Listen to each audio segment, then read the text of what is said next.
All right, Dylan, I just found this article, 7 AI mistakes that cost small businesses time and money. And I thought this would be fun to go through because personally, I make a few of these mistakes still out of laziness. But let's see if we'll just talk through them and see what you think, see if you make any of these. And if our sounds good. listeners, maybe they can take some value out of this. So Wait, comment below which one of these you do the most. I feel like we're supposed to ask people to comment. So here we go. Good. Nice. Good job. All right, Okay, cool. Mistake 1, trying to automate everything at once. I feel like this is where a lot of people are at right now, trying to catch up, maybe, if you just brought in AI and you just go automate everything. So let's see what it looks like. I'm going to use AI for email, research, proposals, content, social media, customer support, invoicing, scheduling, and reporting all at the same time. So it fails because obviously you're overwhelmed. You spent hours setting up all these different assistants, but you didn't give the time to each of them to get them, really dialed in. So you get mediocre results from all of them. And then you give up on AI. Yeah. That's, we had that talk. We had a similar talk this week. Like people are we're in a culture of you have to do everything at once. And there's no patience or understanding. Our culture is just driving people to finish everything. But yeah, if you were to start with take one employee's task that they do once a week, what's something that if you untie 2 hours out of their week, what can they go do better? And so take one thing from one employee and complete that and then do the next thing. That's a huge takeaway in my opinion for that. Get that one task to a point where it's being done automatically without consistently. Towards consistently being done to your expectation. And just slowly add those up, and then a few weeks, a few months, you'll be amazed at how much is automated. I am always surprised by how much I get done when I focus. There's this quote, we overestimate how much work we can do in a day. We underestimate how much work we can do in a year. And when you just focus on getting one thing done and getting it done right, it's huge. All right, that was the first one. What's the second one, Jack? All right, mistake 2 is using generic AI without training. So if you're just going and opening up ChatGPT, Gemini, and you say, write me a proposal, obviously the response you're going to get is going to be very generic, sound like a robot wrote it. You gave it no context, you put no effort into it. It doesn't know who you are, it doesn't know your tone. So it has to just pull from, its generic context. So so when you are prompting these tools, you need to be sure to give it your business goals, give it an example of how you communicate. Actually having an account and letting it build a profile on you. It's like hiring, I think in this article, it said it's like hiring a new employee for every task. Imagine you have a coffee shop, and for every order that somebody makes, you have to bring in a new person to create a latte. And it's they have to relearn the espresso machine, they have to relearn the grinder and all the stuff. But whenever you actually upload your data into the LLM and it understands your context, you can fine tune these things so that it understands your business a lot better. And a lot of people, I guarantee, AI is garbage. It's because they went on ChatGPT with their free account or Gemini with an anonymous account and told it to do something. It's this is garbage. It's because you gave it 2 sentences. It's just you can't delegate. All those old business owners, you can't delegate. You got to do everything yourself. It's because you've literally had this person for a week.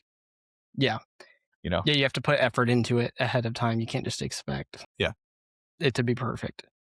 Which brings us to mistake 3. Clean. Thanks. Expecting perfection instead of progress. So an example, this is sometimes I'm bad about this. So if you ask the AI for something and the output isn't perfect, rather than taking some time and reprompting it, figuring out what was missing, you just kind of give up on the task and you go do it manually.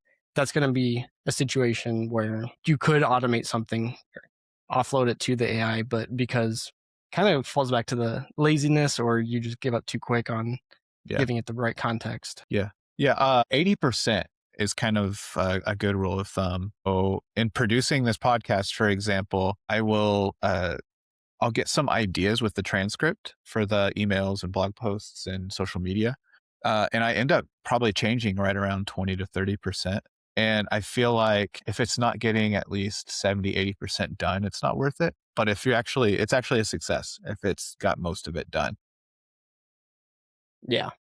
Build into your process, kind of to go back to step 2, build into your process, training the model, as you adjust content or you adjust outputs, tell the model to, respond back with content like that from now on. Because yeah, I think, yeah, a lot of people, oh, the robots suck. It only did it 80%. It's like you have to relearn how to work. You have to learn how to become an editor instead of just a complete creator. And it's super valuable to be that editor because you're not hurting the feelings of something whenever Yeah. you tell it it's wrong. Yeah, exactly. And I've seen this where people will go to AI and just, the first result wasn't good, kind of give up on it, but then see them go back to it. And Yeah. after an hour or so, they're loving it. So this can be if Yeah. you're working with agents, you have like an agents file where you can give it context. So anytime it restarts that agent, it'll have that existing like memory essentially. Hmm. Yeah. So if you're using those, be sure to be updating that file with whatever more context you think it needs. So it'll always Yeah. have that. And yeah, finding like copying its output and then pasting and then also copying what you edit it to is helpful. Like if you have an Right. instructions file or context, like instead of saying this way, say it this way. So the next time, like in my mind, it's like telling an employee the next time you want to write this, change these like 6 things. And 80% is like literally, if you have it write 100 words, you're going to have to go in and change 20. So like that's a lot. It's a lot more. Like 80% is the majority of the work, but there's still some work to do there. Yeah. But it saves so much time. So don't give up and just do it all manually. Yeah. All right. Next mistake, number 4, choosing tools based on features and not use case. Yeah.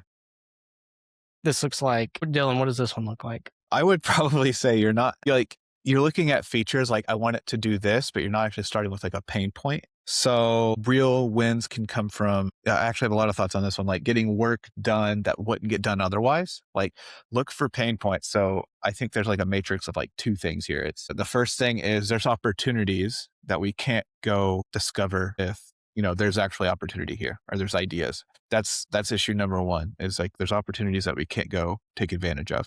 And then number 2 is there's a lot of pain or there's a lot of toil in this process. And if you actually start with that, a lot of the times you probably won't even come to AI. Like some static programmed thing will work if you need an automation, but also like looking for a product to buy and actually like having the pain you solve instead of just saying like, we need something that sends emails. It's like, why do you need emails? It's because I need more customers, or it's because I need to communicate with my current customers more, because those are 2 different products. And just sending email is kind of generic. So starting with the outcome of, more customers, or the outcome is like more saved money, or the outcome is more engagement or comments on my social media, like starting that is a completely different product than you think it would be. Yeah.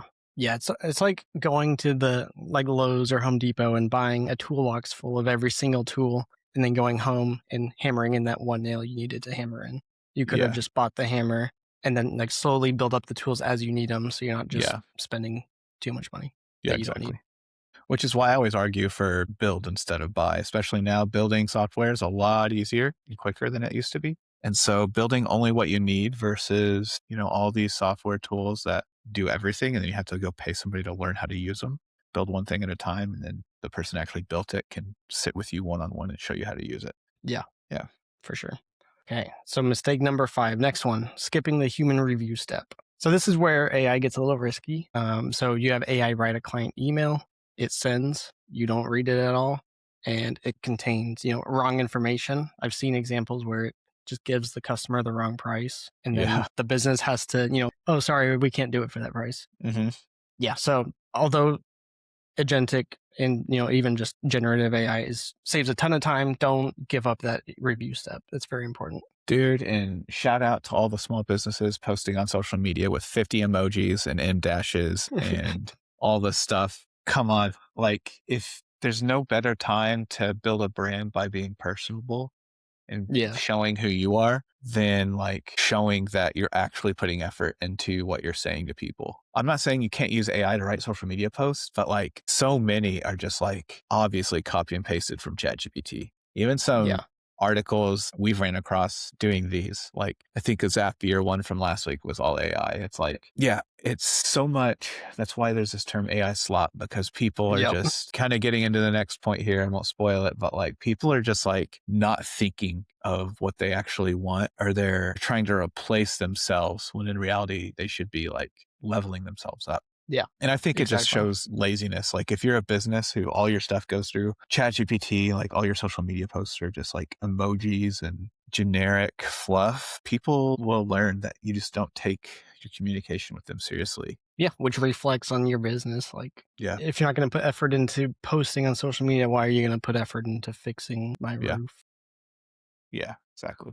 Okay, mistake number 6, treating AI as replacement instead of delegation. So, this is, yeah, exactly what you're saying, kind of the laziness. Like, AI will do my job for me. I don't need to think about this at all. Just let the AI handle it. Yeah. Well, the term replace is like putting something here instead of something else, instead of like putting this here so I can go do other things. Yeah. Yeah, true. Yeah, you can't just give AI the entire job and then sit back and wait for it to work. Yeah. Yeah, so it fails because AI is really good at handling tasks, not so much judgment. So it can research a company, but it can't decide whether or not to take them on as a client. So it kind of goes back to the 80-20 thing where let it do 80% of the work for you, but then you still have to put in that 20% effort to apply your judgment to it. Yeah, like think like say you're paid to make a decision. You may have paid assistants to give you all the information you need to make that decision. That's exactly what AI is going to do for you. Did Ollie just walk in? Yeah. Hey, buddy. All right, last one. I'll take it for you. All right, yeah. People, Number 7. number 7, not tracking time savings to measure return on investment. So we spoke about this a lot earlier this week. Only 18% of businesses are actually measuring ROI.